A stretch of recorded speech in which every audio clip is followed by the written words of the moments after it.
Бисмиллах деп бүгін сіздермен балықты осылай әдемі қуырудың бүкіл құпиясымен, техникасымен бөлісетін боламын қыздар. Дәл осылай қуырып көріңіздер. Сіздердің балықтарыңыз бір жасағаннан өте күшті шығатынына сенімдімін. Алдымен балықты өзімізге керек бөліктерге бөліп аламыз. Кез келген формада турап кессеңіздер болады қыздар. Мен осылай кішілеу етіп кесемін. Үнемі міндетті түрде кескен соң арасын бір тіліп жіберуді ұмытпаңыздар, сол кезде тұзы тез сіңеді. Бұлай егер дәл осылай кесетін болсаңыздар, сіздердің дастархандарыңызда да балықтарыңыз өте әдемі көрінеді қыздар. Сол үшін өздеріңізге керек формада кесе беріңіздер. Еще тез қуырылады. Міне осылай барлық балығымды кесіп алдым. Ал енді дәміне қарай тұз қосып, араластырып, тұздап, тұзы сіңгенше 2-3 сағатқа бетін жауып қалдырамын салқын жерге.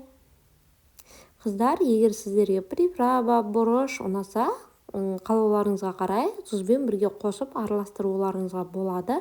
Бірақ мен балық өзінің дәмін сақтағанын қалаймын, сондықтан тек қана тұздаймын.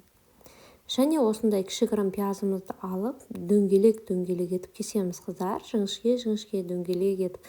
Себебі дастарханға балықпен бірге ұсынғандарыңызда өте әдемі көрінеді. Міне осылай кесіп шығамыз.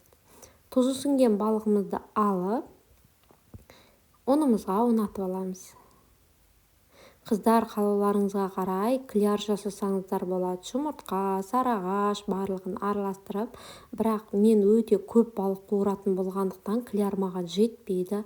Үнемі дәл осылай қуырамын, тек қана ұнға ұнатып, сіздерге де дәл осылай қуырып көруге кеңес беремін. Бір жасағаннан ақ дәмі өте күшті, әрі жүректеріңіз жаулап алатынына сенімдімін.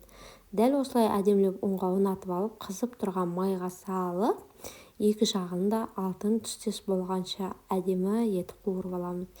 Қыздар, егер менің каналыма тіркелмеген болсаңыздар, міндетті түрде тіркеліп алыңыздар. Алдағы уақытта сіздермен бұдан да керемет рецепттермен бөлісетініме сенімдімін. Егер видео ұнаса, лайк басып пікірлеріңіз қалдыруды ұмытпаңыздар. Дәл осылай алтын түстес болғанша әдемілеп қуырып аламыз.